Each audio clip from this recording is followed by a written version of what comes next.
বাবাদেরকেও বলি একটা গুরুত্বপূর্ণ কথা মনে রাখবেন।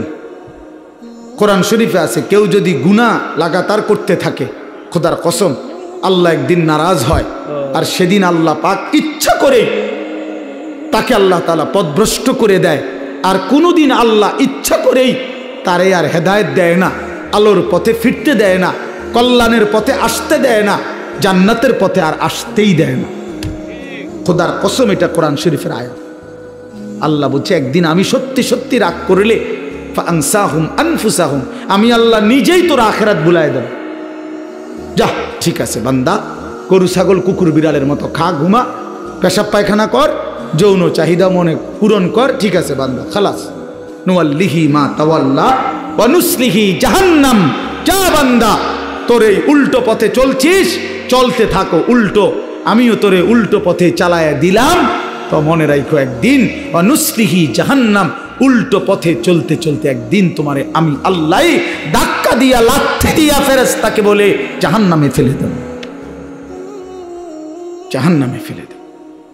হ্যাঁ হ্যাঁ, কোরআন শরীফে আছে আল্লাহ বলবে হাসরের ময়দানে ফেরেশতাদেরকে, ফেরেশতারা আমার নাফরমান বান্দাদেরকে খুজুহু ফাগুল্লু, ওদেরকে ধর, এই ফেরেশতা ধরো, আর ফাগুল্লুহু বেঈমান বান্দাগুলো নাফরমানগুলারে বাঁধো, টাইট করে বাঁধো।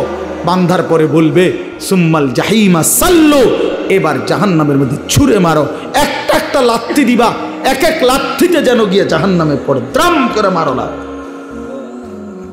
লাথি দাও। তুমি দেখো কোরআন শরীফ, কোরআন শরীফে আছে সূরা আল হাক্কা, এই সূরার মধ্যে আছে সুম্মা ফি সিলসিলাতিন যারউহা ৭০ যিরাআন ফাসলুকু।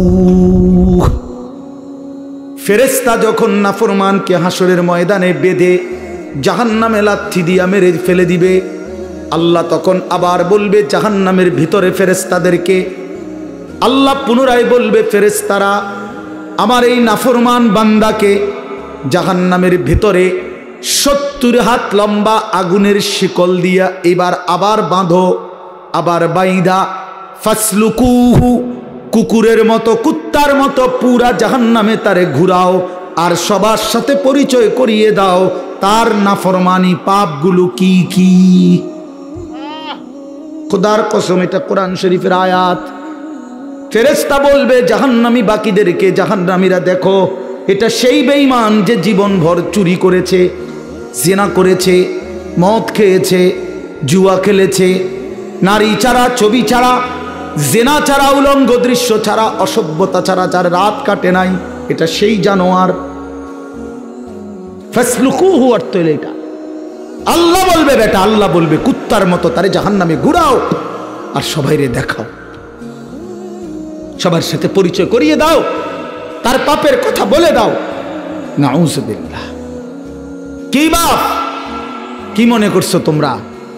খামখেয়ালি না, খামখেয়ালি। কি মনে করছো দোস্ত? জীবন মানে এখানেই শেষ? ইনহিয়া ইল্লা হায়াতুনাদ দুনিয়া।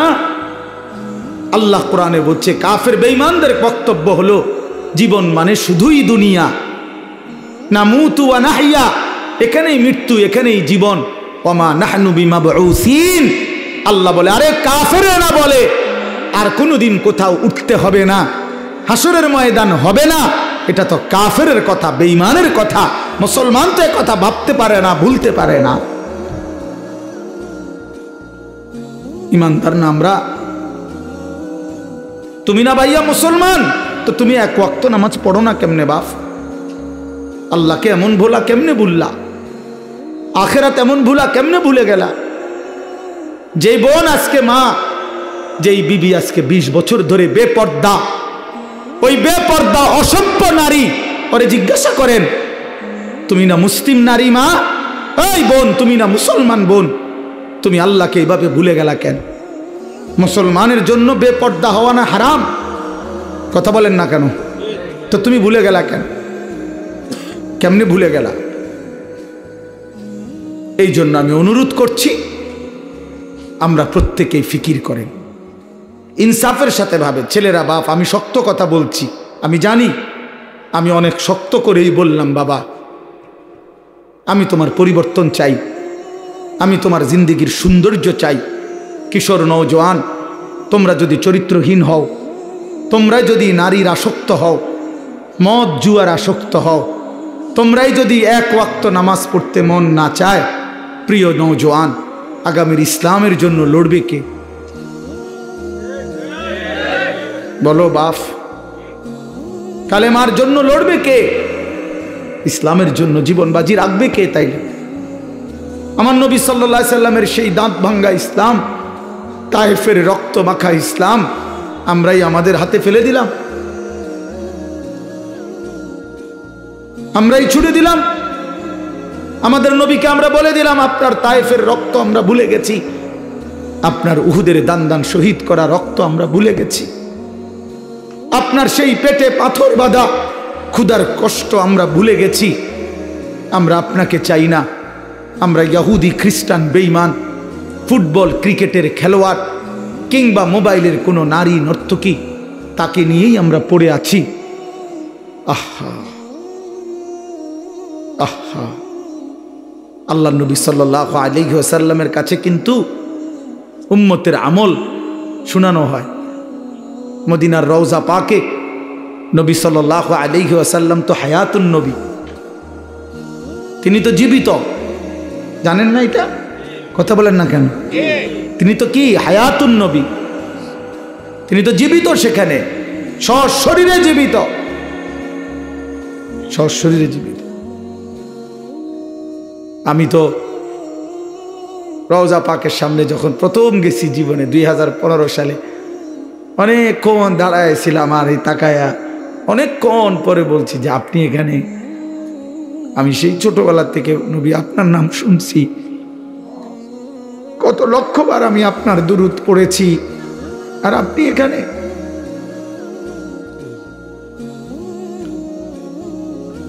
তো আল্লাহর নবী সাল্লাল্লাহু আলাইহি সাল্লামের কাছে উম্মতের আমলনামা শোনানো হয়, ফেরেশতারা শোনায়। আপনার উম্মতের আনিস আজ 1 সপ্তাহ যাবৎ এই করেছে। নবী সাল্লাল্লাহু আলাইহি সাল্লামের উপরে কেউ যখন দুরূদ শরীফ পড়ে, আল্লাহর নবী সাল্লাল্লাহু আলাইহি সাল্লাম বলেন সঙ্গে সঙ্গে ফেরেশতা ওই ব্যক্তির নাম এবং বাবার নাম সহ আমি রাসূলের সামনে পেশ করে, বিইসমিহি ওয়া বিইসমি আবিহি, ওই ব্যক্তির নামও বলে, তার বাবার নামও বলে, নবী সাল্লাল্লাহু আলাইহি সাল্লামের সামনে শোনানো হয়। তো আচ্ছা, মনে করেন আমার এই বন্ধু, ওনার নাম হলো হাফেজ মাওলানা আবু হানিফ ভাই। এখন কেউ মনে করেন আমার কাছে ওনার নাম খুব বলে আইসা আইসা, তো কোনো একদিন যদি 6 মাস পরেও 6 বছর পরেও উনি যদি আমার সামনে আইসা বলে যে হুজুর আমার নাম আবু হানিফ, তাহলে আমি কি বলবো? আরে আপনি না, আপনার কথা আমি কত শুনছি, অনেকেই আপনার কথা বলে, বারবার বলছে। খোদার কসম, যেই উম্মত রাসূলুল্লাহ সাল্লাল্লাহু আলাইহি সাল্লামের সুন্নাতকে অনুসরণ করেছে, দুরূদ শরীফ পড়েছে, নবীজি সাল্লাল্লাহু আলাইহি সাল্লামকে অনুসরণ করেছে, তো তার নাম তো নবী সাল্লাল্লাহু আলাইহি সাল্লামের সামনে বারবার উচ্চারণ হয়েছে। হাসরের ময়দানে সেই উম্মত গিয়ে যখন নিজের আমলনামা নিয়ে বলবে ইয়া রাসূলুল্লাহ আমি আনিসুর রহমান, আল্লাহ নবী বলেন ও আচ্ছা তুমি, তোমার নাম তো ফেরেশতারা আমার কাছে প্রায়ই বলতো, আমি অনেক শুনছি তোমার নাম, অনেক আমি তোমার নাম অনেক শুনছি, আমি তো শুনছি তোমার নাম, তুমি সে নাম। এই জন্য বন্ধু আমার, দোস্ত আমার, হাসরের ময়দানে তো রাসূলুল্লাহ সাল্লাল্লাহু আলাইহি ওয়াসাল্লামের সামনে আমলনামা দিতে হবে। সুপারিশ করবে না উনি? তো আপনি আমলনামা কাগজপত্র দিতেন না? মা কথা কয় না, সুপারিশের কোনো নিয়ম কানুন নাই, কথা বলেন না কেন? কোনো নিয়ম কানুন আছে কি না? তো আপনি আপনার ফাইল দিবেন না? ফাইল না দিলে সুপারিশ করবো কি? তা আপনি যখন নিজের আমলনামা দিবেন, আল্লাহ নবী সাল্লাল্লাহু আলাইহি সাল্লামের হাতে, আমার বাপ, আমার নওজোয়ান নবী যখন চোখ বিলায় দেখবে 30 বছর সুদের লেনদেন, 30 বছর টানা মিথ্যাই বলেছে, 30 বছর ধরে প্রতিদিন গালিয়ে দিছে, 30 বছর ধরে তার স্ত্রী বেপর্দা, 30 বছর ধরে প্রতিদিন ঘরে রঙিন টেলিভিশনে নাচ গান সিনেমা নাটক নর্তকীর ছবি চলছে, 365 দিনের এক একটা বছরে কোনো দিন ফজরের নামাজ পড়ে নাই, এগুলো কি আমল নামার মধ্যে লেখা থাকবে না? কথা বলেন না কেন? আল্লাহর কসম নবীজি, আমরা উর্দু কিতাবে পড়ছি, নবী তখন এরকম আমল নামা উম্মতের দেখে খোদার কসম নবীজি হাসরের ময়দানে চোখের পানি ফেলে দিবে, কাঁদবে, আর আল্লাহর নবী বলবে, উম্মত আমি সেই নবী, 23টা বছর যে আমি তোদের জন্য কেঁদেছিলাম, এশার নামাজের পরে দাঁড়াইছি ফজরের আজান পর্যন্ত, এক দাঁড়ানোতে চোখের পানি ফেলছি, আর তোদের জন্য আমি আল্লাহর কাছে গুনাহ মাফ চাইছি। আমার হাত্তা তাওয়াররামাত কাদামাহু, আম্মা জান আয়েশা বলে, অসংখ্য রাত নবীজি কাঁদতে কাঁদতে দাঁড়িয়ে থাকতে থাকতে আমি আয়েশা দেখছি নবীজির 2টা পা মোবারক ফুলে ফুলে গেছে। আমি এত কাঁদলাম, তাইলে উম্মত কার জন্য? আমার তায়েফের রক্তে সারা দেহ রক্তাক্ত হয়ে আমার পায়ের জুতা আর পা রক্তে জমাট বাইদা গেছে। আমার জুতা আমি খুলতে পারতেছিলাম না, আমি ক্ষুধার কষ্টে পেটে 2টা পাথর বাঁধছিলাম। আমি উহুদের দান দান শহীদ করা রক্তে উহুদের জমিনে আমি পড়েছিলাম। আমার ঘরের চুলায় 3 মাস আগুন জ্বলে নাই। দোস্ত আমার, বন্ধু আমার, নবী জিজ্ঞেস করবে, উম্মত এত রক্ত, এত চোখের পানি, এত ক্ষুধার কষ্টের আমার 23 বছরের বিনিময়ে এই আমল নামা, এই আমল নামা? তুমি না আমার শ্রেষ্ঠ উম্মত, আমি না শ্রেষ্ঠ নবী, তো আমি এই আমল নামা নিয়ে কেমনে মালিকরে দেখাবো? আমি কেমনে দেখাবো যে আল্লাহ, আয় মাওলা, এটা আমি শ্রেষ্ঠ নবীর শ্রেষ্ঠ উম্মতের আমল নামা, এটা কিভাবে দেখাবো? এজন্য আমরা এই কিতাবে পড়ছি উর্দুতে যে নবী তখন বলবে, উম্মত তুমি আমার এত বড় বেইজ্জতি কেমনে করলা? আজ হাসরের ময়দানে তুমি আমার উঁচা মাথা ছোট করে দিলা উম্মত। আমি তো এমনটা আশা করি নাই, আমি তো এমনটা আশা করি নাই।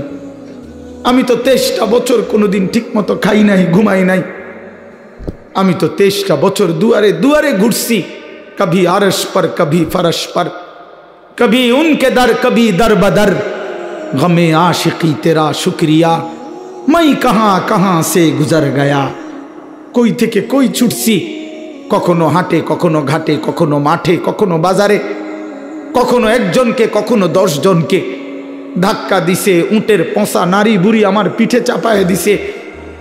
আবু লাহাব আমারে গামছা দিয়া ধরে টাইনা কাবা ঘরের সীমানার থেকে টেনে বের করে দিছে।